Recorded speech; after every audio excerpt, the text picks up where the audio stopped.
In today's video, I'm going to teach you how to blur a photo background in Polotno on your PC. We'll walk through getting your photo into the editor, adding a blur, and then isolating the subject so only the background is softened. By the end, you'll have a clean, professional-looking image ready to download and share. Start by opening your web browser on your PC and heading to polotno.com.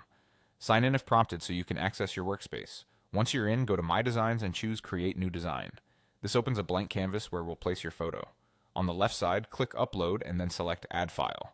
Browse to the photo you want to edit, select it, and click Open.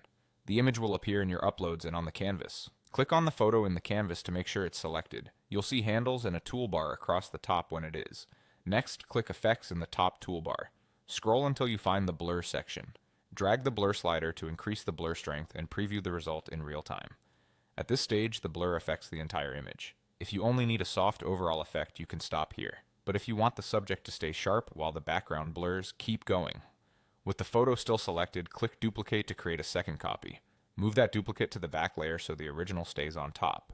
Select the back layer and apply the blur using the same effects panel and blur slider.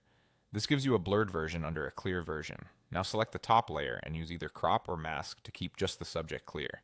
Cropping is quick if your subject fills most of the frame. Crop tightly around them so little or none of the background shows on the top layer.